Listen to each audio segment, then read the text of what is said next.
बिहार के सराय गांव में रघुनाथ नाम के एक प्रभावशाली व्यक्ति का परिवार रहता था। रघुनाथ 52 साल के थे, जिनका कद लंबा और व्यक्तिगत प्रभावशाली था। वह एक जिम्मेदार पिता और गांव के मुखिया थे। उनकी पत्नी सुमित्रा एक शांत और धार्मिक महिला थी, जो परिवार की देखभाल में व्यस्त रहती थी। रघुनाथ के बेटे अंकुशुल ने 2 साल पहले नेहा से शादी की थी। नेहा एक शिक्षित, सुंदर और समझदार युवती थी, जिसने इस परिवार में आते ही सबका दिल जीत लिया था।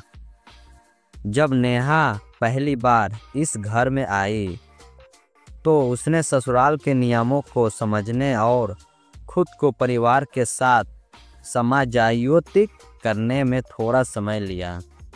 रघुनाथ ने उसे हमेशा बेटी जैसा प्यार दिया, लेकिन नेहा की हंसी, सबकी बात करने का तरीका और उसका अपने काम के प्रति समर्पण रघुनाथ को कुछ अधिक ही आकर्षित करने लगा।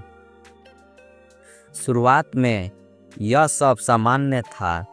रघुनाथ उसे बेटियों की तरह मानते थे, लेकिन धीरे धीरे उनकी भावनाएं बदलने लगी। उन्हें यह एहसास भी नहीं हुआ कि नेहा के प्रति उसका स्नेह अब एक पिता की सीमा से बाहर निकलने लगा था। नेहा का व्यवहार ससुराल में सभी के प्रति आदरपूर्ण था। वह हर किसी की मदद के लिए हमेशा तैयार रहती थी। अंशुल अक्सर काम के सिलसिले में शहर जाता था, और ऐसे में नेहा का अधिक समय सास ससुर के साथ बिताता था। रघुनाथ को यह समझ नहीं आ रहा था कि वह नेहा के प्रति इस तरह क्यों आकर्षित हो रहे हैं।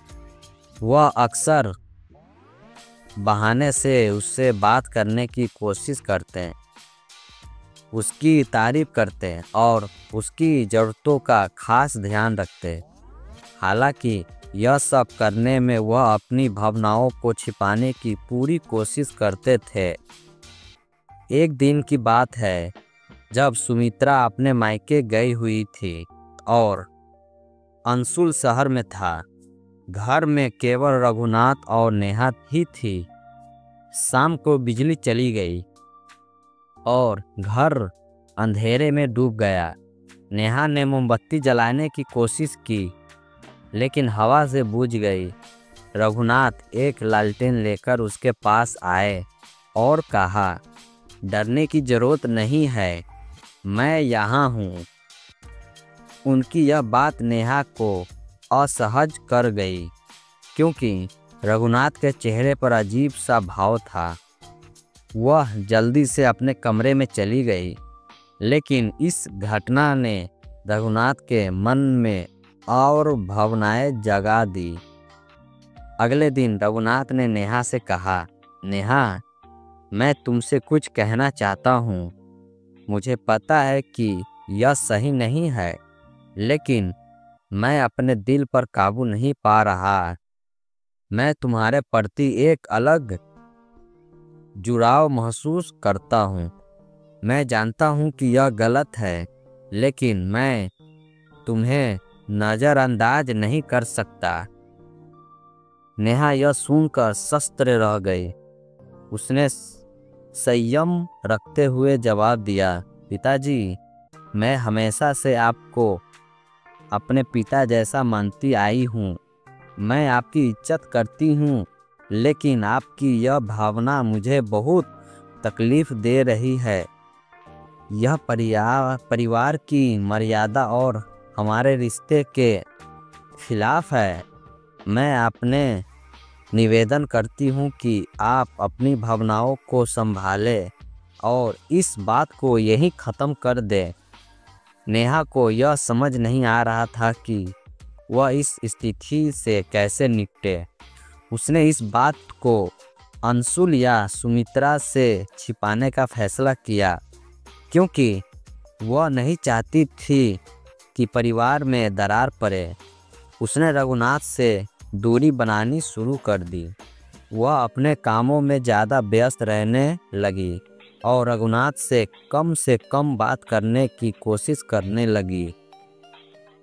रघुनाथ ने महसूस किया कि उनकी भावनाएं न केवल गलत थी, बल्कि उन्होंने एक ऐसे रिश्ते को भी प्रभावित कर दिया जो बेहद पवित्र था। उन्होंने खुद को बदलने का प्रयास किया।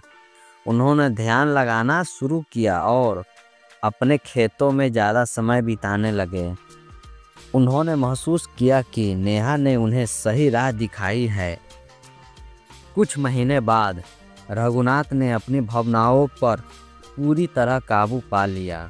उन्होंने नेहा से माफ़ी मांगी और वादा किया कि वह अब कभी ऐसा कुछ नहीं कहेंगे जिससे परिवार की मर्यादा टूटे।